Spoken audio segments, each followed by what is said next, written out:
જૂનાગઢમાં ભાજપના પ્રમુખે નિયમોની એસી તેસી કરી છે। પ્રમુખે જન્મદિવસની જાહેર રસ્તાઓ પર ઉજવણી કરી।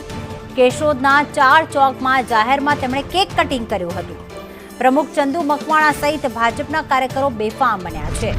આચારસંહિતા હોવા છતાં ફટાકડા ફોડીને ઉજવણી કરવામાં આવી। કેશોદના ધારાસભ્ય દેવા માલમ પણ હાજર રહ્યા હતા। ચંદુ મકવાણા જોડાઈ ગયા છે। જિલ્લા ભાજપના જે પ્રમુખ છે તે અમારી સાથે ફોન લાઈન પર જોડાઈ ગયા છે। ચંદુભાઈ નમસ્કાર, સ્વાગત છે આપનું સંદેશ ન્યૂઝમાં। ચંદુભાઈ નમસ્કાર, સ્વાગત છે આપનું સંદેશ ન્યૂઝમાં। ચંદુભાઈ, જે પ્રમાણે જન્મદિવસની જાહેર રસ્તા પર ઉજવણી કરવામાં આવી, સામાન્ય લોકો જો આવું કરે તો તેમને દંડવામાં આવે છે, કાયદાકીય કાયદો લાગુ કરવામાં આવે છે, પણ ભાજપના કાર્યકરોને શું કાયદો લાગુ નથી પડતો? ના, કોઈ જાહેર રસ્તા પર ઉજવણી કરવામાં નથી આવી। ભગવાન શ્રીરામના દર્શન કરવા હું મારા જન્મદિવસ હતો ને કાર્યકર્તાઓ બધા સાથે ત્યાં અમે ઝંડીઓ બાંધતા હતા અને ત્યાં અમે દર્શન કર્યું છે। એવી કોઈ ઉજવણી જાહેર રસ્તા પર કરવામાં નથી આવેલી।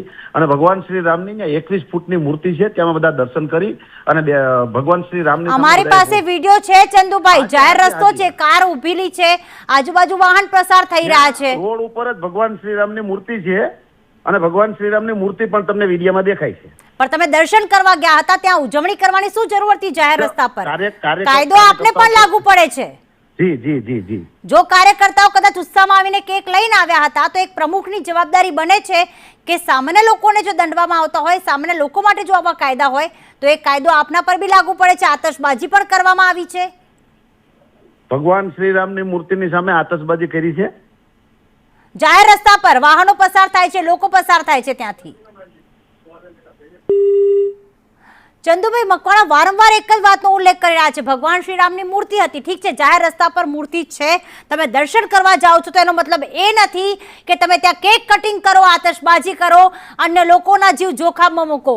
કદાચ આ સામાન્ય વ્યક્તિ હોત તો અત્યારે આ સોશિયલ મીડિયા પર વાયરલ થયેલા વિડીયોના આધારે પોલીસે તેની ધરપકડ પણ કરી હોત, જાહેરમાં માફી પણ મંગાવી હોત, તો શું જિલ્લા પ્રમુખ પોતાની જવાબદારી સ્વીકારીને તેમને માફી ન માંગવી જોઈએ? આચાર સંહિતા હોવા છતાં પણ ફટાકડા ફોડીને જન્મદિવસની ઉજવણી કરવામાં આવી।